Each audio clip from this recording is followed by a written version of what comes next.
La FRCA, le GDS, l'ARP et le CIRAD vous présentent Terre d'ici, spécial Rita Animal.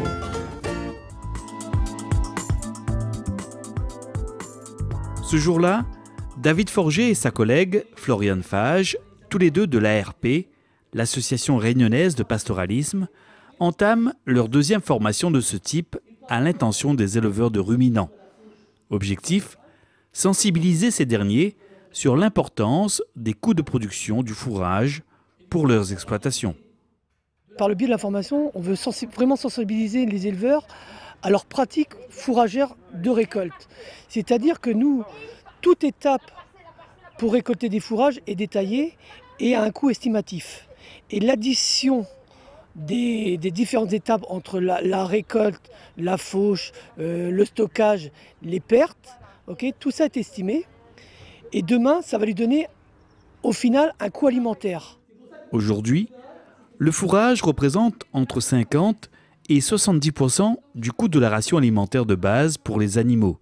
D'où la nécessité pour l'éleveur de mieux connaître combien ça lui revient. C'est vrai qu'on ne le calcule pas vraiment là, en détail chez nous. On sait que ça a un coût, l'ensilage, l'achat d'aliments, le fait d'acheter du matériel agricole pour la fauche et tout, mais on ne le calcule pas. Et je pense que cette formation, avec l'outil de l'ARP, qu'ils ont mis en place cet outil-là, ça permettra à chaque éleveur d'Ovicap principalement et les autres, de pouvoir calculer combien ça revient exactement le fourrage, l'alimentation de chaque brebis qu'il a sur son exploitation. C'est important.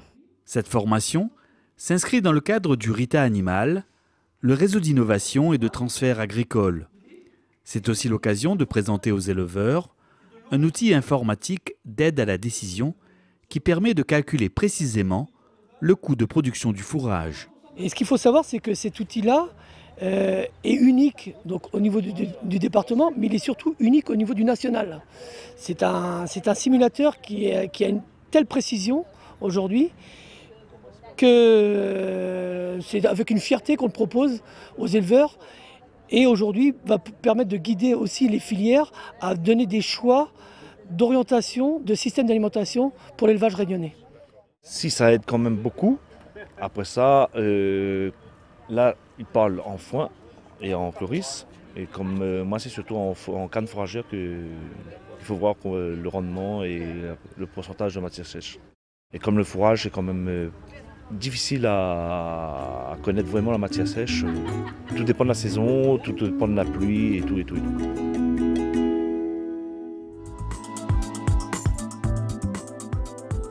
Éleveurs naisseurs au tampon, Jimmy et David Trovalet élèvent ici de belles vaches de race pure. Le choix de la blonde d'Aquitaine, c'était parce que ce sont des beaux animaux. Au départ, nous ne savions pas du tout c'était quoi la blonde. Nous avons eu la chance de rencontrer un éleveur. Et quand nous avons vu les bêtes, nous avons tombé amoureux et depuis ce jour-là, c'est la blonde. Voilà. Au départ même, on voulait la charolaise, mais bon, comme on a vu la blonde, on a tombé amoureux de la blonde. Particularité pour ces amoureux de la blonde, ils élèvent leurs animaux à l'étable.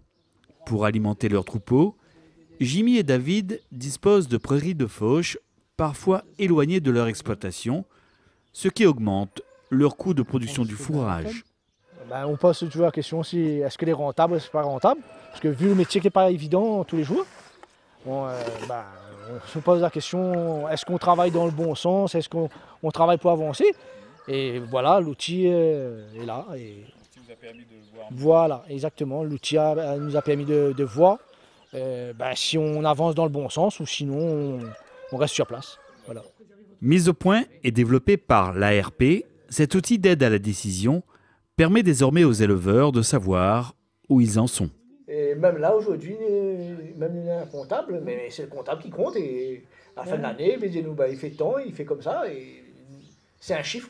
Mais il ne voit pas la réalité des choses. Et là, l'outil, il montre-nous vraiment en détail ce que nous a mis dedans, ce que nous retire, combien il coûte à nous ça. Ou ça comment on fait pour faire baisser le... Déjà pour faire améliorer toute l'exploitation en général. Pour faire une bonne gestion de l'élevage, il faut connaître ses coûts, connaître son temps de travail. Ce sont des calculs qui ne sont pas forcément toujours connus ou faciles à faire pour les agriculteurs eux-mêmes. Donc c'est un bon outil pour leur permettre justement après de prendre des décisions à la fois sur leur conduite technique de la parcelle et également sur les investissements qu'ils réalisent pour justement avoir une meilleure précision et pouvoir mieux maîtriser leurs charges du coût alimentaire ensuite pour l'alimentation du troupeau. Dans son élevage, il y a 4-5 parcelles. Là, on a vraiment pris l'étude d'une parcelle vraiment éloignée pour savoir si oui ou non on pouvait continuer à exploiter cette parcelle-là à un prix qui était plus ou moins coûteux, quoi. C'est vraiment la distance et la surface qui fait le prix de son fourrage, quoi.